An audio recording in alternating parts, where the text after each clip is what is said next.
رسول اللہ وسلم علیک یا حبیب اللہ۔ میرے نہایت واجب الاحترام بزرگوں، دوستوں، عزیز بچوں، السلام علیکم ورحمۃ اللہ وبرکاتہ۔ حضرات گرامی، یہ مقدس مہینہ شعبان المعظم کا ہے اور آج اس مقدس مہینے کی پہلی تاریخ ہے، اور اس مقدس مہینے کی 2 تاریخ کو حضرت سیدنا امام اعظم ابو حنیفہ رحمۃ اللہ علیہ کا عرس مبارک ہے۔ تو انشاءاللہ آج سیدنا امام اعظم ابو حنیفہ رحمۃ اللہ علیہ کے متعلق کچھ عرض کروں گا۔ اللہ تبارک و تعالیٰ کی بارگاہ میں دعا کریں کہ اللہ تبارک و تعالیٰ ہمیشہ حق سچ کہنے کی توفیق عطا فرمائے، اور ہم سب کو حق سچ سن کر اس پر عمل کرنے کی اللہ تعالیٰ توفیق عطا فرمائے۔ ارشاد باری تعالیٰ ہے فَاسْأَلُوا أَهْلَ الذِّكْرِ إِن كُنتُمْ لَا تَعْلَمُونَ، پس پوچھو اہل ذکر سے اگر تم کچھ نہیں جانتے ہو۔ تو حضرات گرامی، اس آیت مبارکہ میں مسلمانوں کو یہ حکم دیا جا رہا ہے کہ دین کے معاملے میں اپنی عقل پر اعتماد نہ کر بیٹھو۔ جن لوگوں کو دین کا علم حاصل ہے ان سے پوچھو، اور ان سے پوچھ کر راہ عمل متعین کیا کرو۔ ظاہر ہے کہ علم دین کا اصل ماخذ کتاب اور سنت ہے۔ تو حضرات گرامی، دین اسلام کے 2 بنیادی اصول ہیں، کتاب اللہ اور سنت رسول اللہ صلی اللہ علیہ وسلم، اور بانی اسلام صلی اللہ علیہ وسلم نے ان 2 اصولوں کی بنیاد اپنی حیات ظاہری میں رکھ دی تھی۔ نبی پاک صلی اللہ علیہ وسلم مبارک نے ارشاد فرمایا کہ میں تم میں 2 چیزیں چھوڑ کر جا رہا ہوں، اگر تم انہیں مضبوطی سے تھامے رہو گے تو کبھی گمراہ نہیں ہوگے۔ ان میں سے ایک خدا کی کتاب یعنی قرآن پاک، اور دوسری خدا اور میری سنت، حضور کی سنت۔ دوسری حدیث مبارکہ میں آپ صلی اللہ علیہ وسلم مبارک نے ارشاد فرمایا فَعَلَيْكُمْ بِسُنَّتِي وَسُنَّةِ الْخُلَفَاءِ الرَّاشِدِينَ الْمَهْدِيِّينَ، بس میری سنت پر گامزن رہو اور خلفائے راشدین کی سنت پر عمل کو لازم پکڑ لو۔ تیسری حدیث مبارکہ میں آپ صلی اللہ علیہ وسلم مبارک نے ارشاد فرمایا مَا أَنَا عَلَيْهِ وَأَصْحَابِي، صحابہ نے پوچھا یا رسول اللہ صلی اللہ علیہ وسلم ناجی گروہ کون ہے؟ تو آپ صلی اللہ علیہ وسلم مبارک نے فرمایا جو میرے اور میرے صحابہ کے راستے پر ہوگا۔ چوتھی حدیث مبارکہ آپ صلی اللہ علیہ وسلم مبارک نے فرمایا کہ میں تمہارے درمیان 2 بھاری چیزیں چھوڑ کر جا رہا ہوں، ایک اللہ تعالیٰ کی کتاب یعنی قرآن پاک، اور دوسری بھاری چیز میری اطرت یعنی اہل بیت۔ تو حضرات اکرامی، ان آیت مبارکہ سے یہ ثابت ہوا، اس احادیث مبارکہ سے یہ ثابت ہوا کہ مسلمان وہی ہو سکتا ہے جو کتاب اللہ، سنت رسول، خلفائے راشدین، صحابہ اکرام اور اہل بیت اعظام رضوان اللہ تعالیٰ علیہم اجمعین کے طریقے سے وابستہ ہو۔ یہی وجہ ہے کہ کتاب و سنت کے عاملین اور طریقہ خلفاء و صحابہ اور اہل بیت کے حاملین اہل سنت و جماعت کہلاتے ہیں، یعنی وہ گروہ جو نبی کی سنت والا اور صحابہ و اہل بیت کی جماعت والا ہے۔ تو حضرات اکرامی، اب دیکھیں فقہ کیا ہے۔ تو فقہ احکام شریع عملیہ کے اس عمل کا نام ہے، اس علم کا نام ہے جو دلائل تفضیلیہ سے حاصل ہو۔ امام اعظم ابو حنیفہ رحمۃ اللہ علیہ، امام مالک بن انس رحمۃ اللہ علیہ، امام شافعی رحمۃ اللہ علیہ، امام احمد بن حنبل رحمۃ اللہ علیہ، یہ چاروں امام ائمہ مجتہدین کہلاتے ہیں۔ ان میں سے کسی کی بھی تقلید کرنے والا یہ سنی ہے، اور ان چاروں اماموں کے مقلدین ہی اس امت کا سواد اعظم ہے۔ اور بمطابق حدیث اتبعوا السواد العظم، یہی ناجی گروہ اور جنتی گروہ ہے۔ الحمدللہ، اہل سنت و جماعت سب سے بڑا گروہ، اور اس کے فقہ حنفی پر عمل کرنے والا، اور سیدنا امام اعظم ابو حنیفہ رحمۃ اللہ علیہ کا مقلد ہے۔ الحمدللہ ہم حنفی ہیں اور آپ کے مقلد ہیں۔ فقہ حنفی کتاب و سنت سے ماخوذ اور احادیث صحیحہ پر مبنی ہے۔ امام اعظم ابو حنیفہ رحمۃ اللہ علیہ وہ ہستی ہے کہ جن کو اپنوں نے بھی اور بیگانوں نے بھی امام اعظم تسلیم کیا۔ یہ علیحدہ بات ہے کہ وہ اپنی عقیدت اور محبت کا اظہار صحیح نہیں کرتے، مگر کئی لوگ تو یہاں تک گزرے ہوئے الفاظ استعمال کرتے ہیں کہ امام ابو حنیفہ کو تو حدیث کا علم ہی نہیں تھا، لیکن اللہ تبارک و تعالیٰ نے ان کے ہاتھوں سے بھی آپ کو امام اعظم لکھوایا۔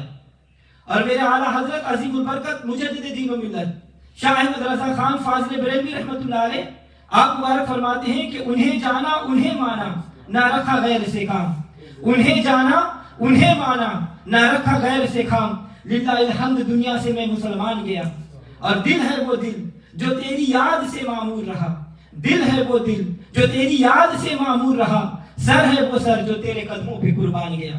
اور جن لوگوں نے اس سبق پر عمل کیا وہ اپنے عقیدے کی تائید کسی سے نہیں کرواتے، بلکہ ان کی تائید تو خود اللہ تبارک و تعالیٰ فرماتا ہے اور نبی کریم صلی اللہ علیہ وسلم فرماتے ہیں۔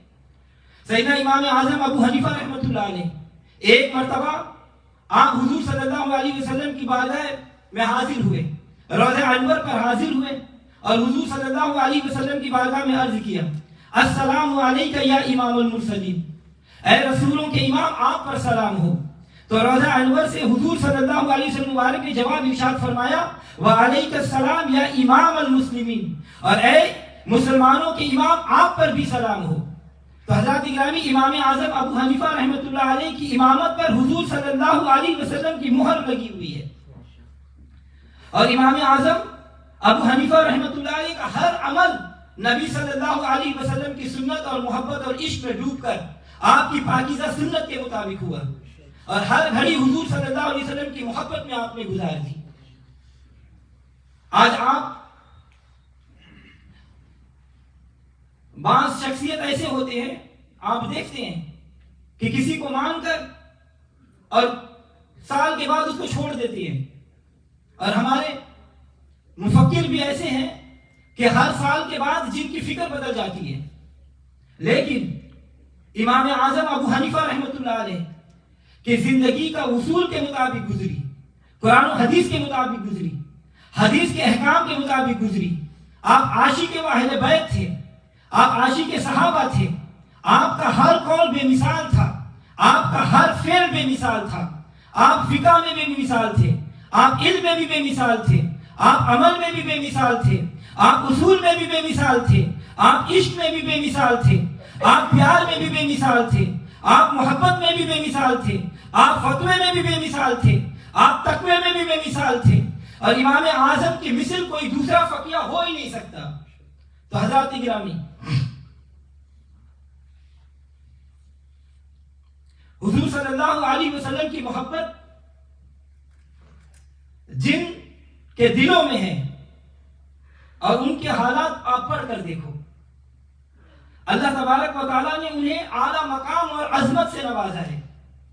قرآن پاک میں اللہ تبارک و تعالیٰ ارشاد فرماتا ہے، وَلَا تَهِنُوا وَلَا تَحْزَنُوا وَأَنْتُمُ الْأَعْلَوْنَ إِن كُنتُم مُؤْمِنِينَ، گھبراؤ نہ، غم نہ کرو، تم اعلیٰ مقام پر ہو اگر تم مومن ہو، گھبراؤ نہیں اور غم بھی نہ کرو، تم اعلیٰ مقام پر ہو اگر تم مومن ہو۔ تو حضرات گرامی، امام اعظم کی سیرت کا مطالعہ کریں، آپ نے کبھی باطل کا ساتھ نہیں دیا، کبھی باطل کا تعاون نہیں کیا، کبھی کسی باطل سے تعلقات نہیں بنائے، لیکن ان سے محبت کی جن کے دل میں عشق رسول تھا، جن کے دل میں حضور صلی اللہ علیہ وسلم کی محبت تھی۔ امام اعظم ابو حنیفہ رحمۃ اللہ علیہ کو بہت سے مصائب اور آلام سے گزرنا پڑا، وقت کے بادشاہ کے سامنے حق بات کی خاطر ڈٹے رہے، حتیٰ کہ آپ کا انتقال بھی جیل میں ہوا۔ آج امام اعظم کے عقیدے کا مطالعہ کریں، آپ مبارک قصیدہ نعمانیہ میں آپ کے اشعار موجود ہیں جن کا ترجمہ یہ ہے، امام اعظم ابو حنیفہ فرماتے ہیں، اگر میں کوفہ میں کھڑے ہو کر مدینے والے آقا کو پکاروں، اگر میں کوفہ میں کھڑے ہو کر مدینے والے آقا کو پکاروں تو حضور صلی اللہ علیہ وسلم میری پکار سن کر کوفہ میں میری مدد کرنے کے لیے آئے۔ اور یہ حقیقت ہے، حضور صلی اللہ علیہ وسلم کی شان تو ورع الورع ہے، ارے آپ کے غلام بھی حاجت روائی فرماتے ہیں۔ حدیث مبارکہ میں ہے کہ جب سیدنا فاروق اعظم رضی اللہ تعالیٰ عنہ نے مصر فتح کیا اور وہاں اپنا گورنر بھیجا تو معلوم ہوا کہ وہاں ہر سال دریائے نیل خشک ہو جاتا ہے۔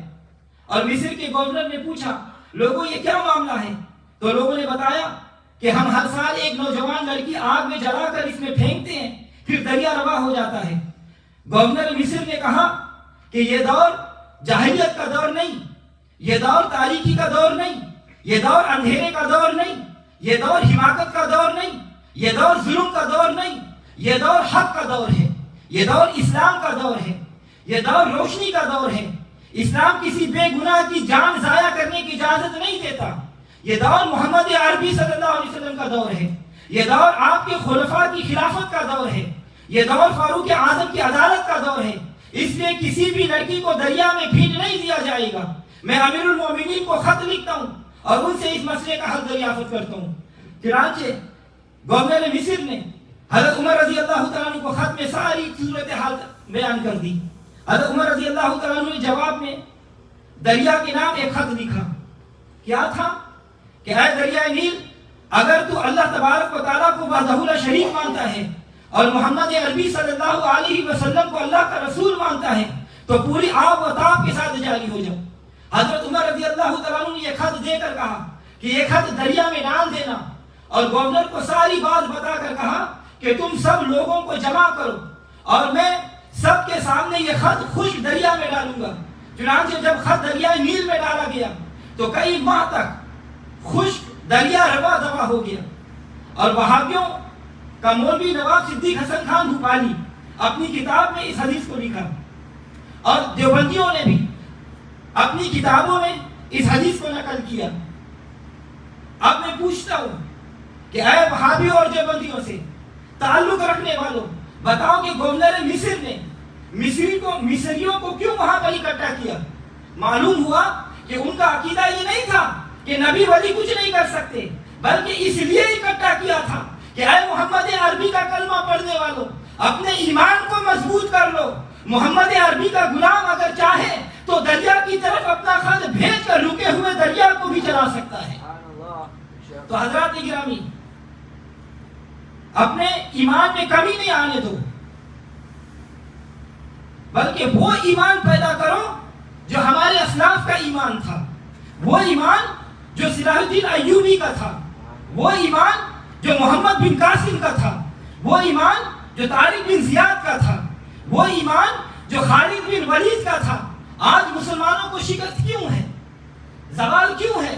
اس لیے کہ ہم اپنی تاریخ بھول چکے ہیں، ہم احکام قرآن کی پیروی اور سنت رسول اور شریعت کے مسائل کو ترک کر چکے ہیں۔ وہ زمانے میں تھے معزز تھے مسلمان ہو کر، وہ زمانے میں معزز تھے مسلمان ہو کر، اور ہم خوار ہوئے تاریخ قرآن ہو کر۔ آج اہل سنت و جماعت پر فتویٰ لگانے والوں سے میں پوچھتا ہوں کہ تم کیوں صلاح الدین ایوبی رحمۃ اللہ علیہ کا نام لیتے ہو؟ کیا تمہیں پتا ہے کہ صلاح الدین ایوبی کون تھا؟ اس کا عقیدہ کیا تھا؟ اس کا عقیدہ یہ تھا کہ اذان کے ساتھ درود پڑھنے کا حکم یہ حضرت صلاح الدین ایوبی رحمۃ اللہ علیہ نے نافذ کیا۔ آج عیسائیت صلاح الدین ایوبی کے نام سے خائف ہے، آج یروشلم کی دیواریں اس مرد مجاہد کے نام سے لرزتی ہیں، آج یہودیت اس کے نام سے متزلزل ہو جاتی ہے۔ زمان و آسمان بھی کانپتے تھے جن کی ہیبت سے، زمین و آسمان بھی کانپتے تھے جن کی ہیبت سے، اس مسلم کی صورت اب تو پہچانی نہیں جاتی۔ امام اعظم ابو حنیفہ کا نام سن کر آج بھی کفر پر لرزہ طاری ہو جاتا ہے۔ امام اعظم کے دور کا خلیفہ تھا جس کا مذہب دہلیہ تھا، اس نے تمام علماء کرام کو اکٹھا کیا۔ امام اعظم ابو حنیفہ بھی اپنے استاد کے ساتھ گئے، خلیفہ وقت تک پر بیٹھا ہوا تھا، اس نے سوال کیا کہ بتاؤ کہ اللہ سے پہلے کیا تھا؟ جب اس نے سوال کیا تو امام اعظم نے اپنے استاد حضرت امام جعفر رضی اللہ تعالیٰ عنہ کی بارگاہ میں عرض کیا کہ حضور مجھے اجازت عطا فرمائے تاکہ میں اس سوال کا جواب دوں۔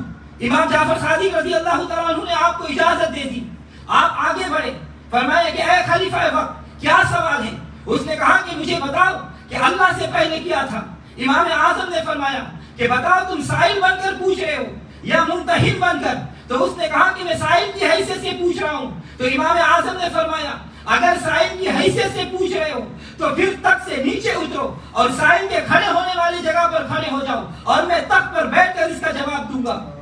تو حضرات گرامی جن کے سینے میں عشق رسول ہے انہیں کسی چیز کی ڈر نہیں ہوتا، وہ کسی چیز کی پرواہ نہیں کرتے، نبی کے نام لیوا غم سے گھبرایا نہیں کرتے، نبی کے نام لیوا غم سے گھبرایا نہیں کرتے، یہ سر رہ جائے یا کٹ جائے کچھ پرواہ نہیں کرتے۔ تو خلیفہ نیچے اترا، امام اعظم تخت پر بیٹھا اور فرمایا کہ سوال دہراؤ۔ تو اس نے سوال دہرایا کہ اللہ سے پہلے کون سی چیز ہے؟ تو امام اعظم نے ان سے فرمایا کیا تم بتاؤ گے کہ ایک سے پہلے کیا چیز ہے؟ اس نے کہا کہ کچھ نہیں۔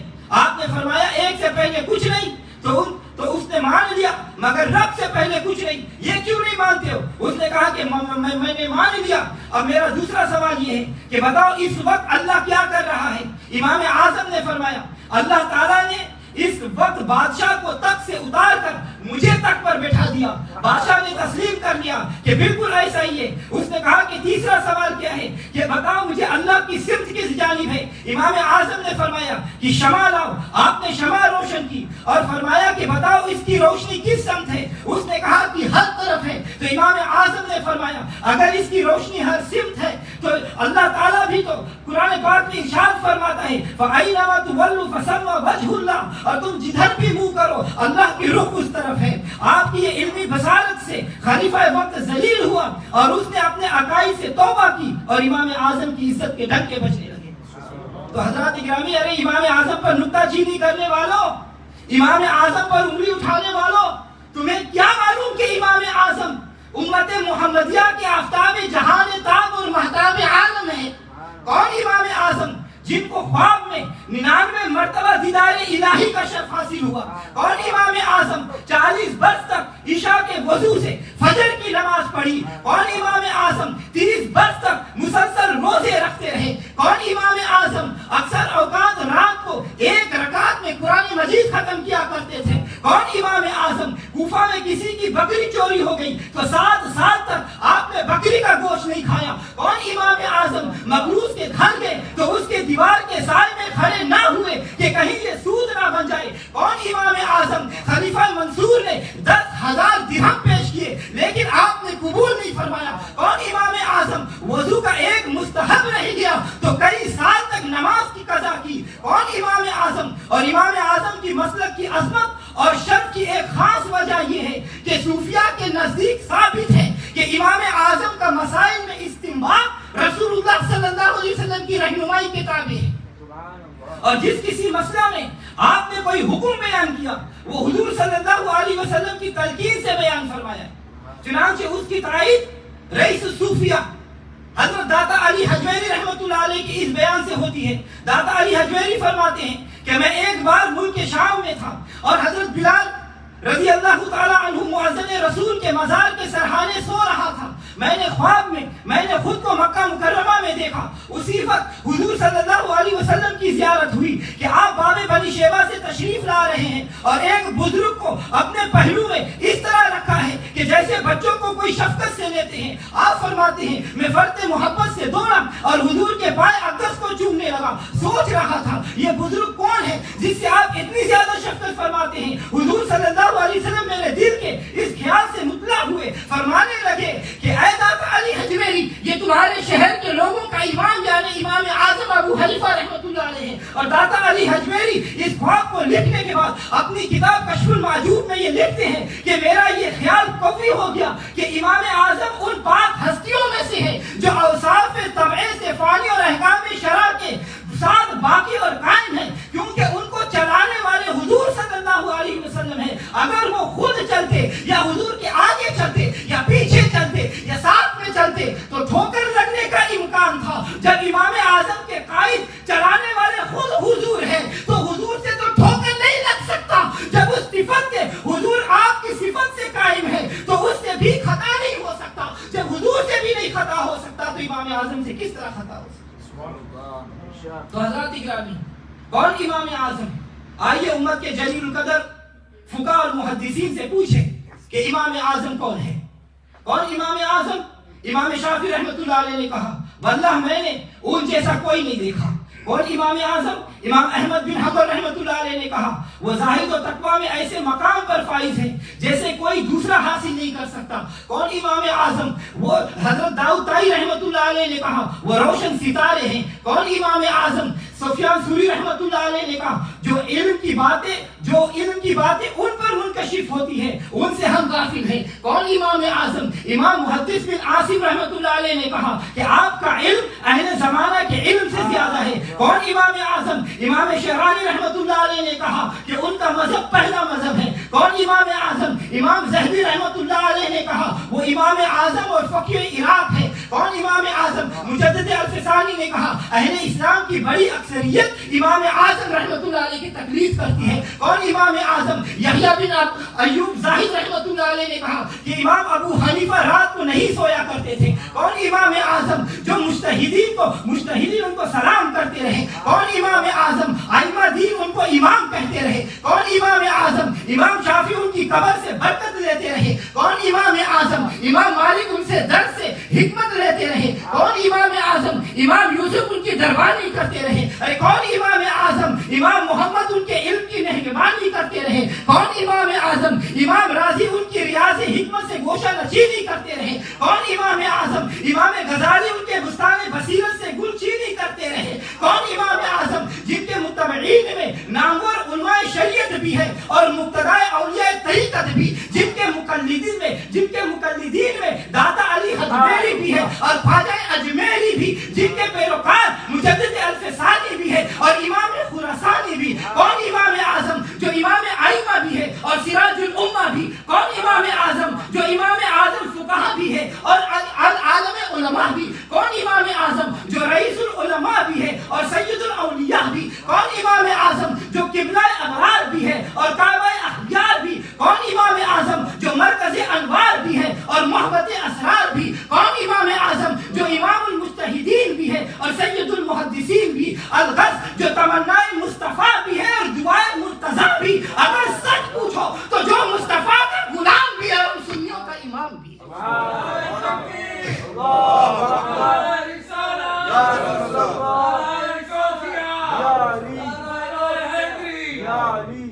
حضرات گرامی اس مقدس مہینے کی 2 تاریخ کو یعنی کل سیدنا امام اعظم ابو حنیفہ رحمۃ اللہ علیہ کا عرس ہے.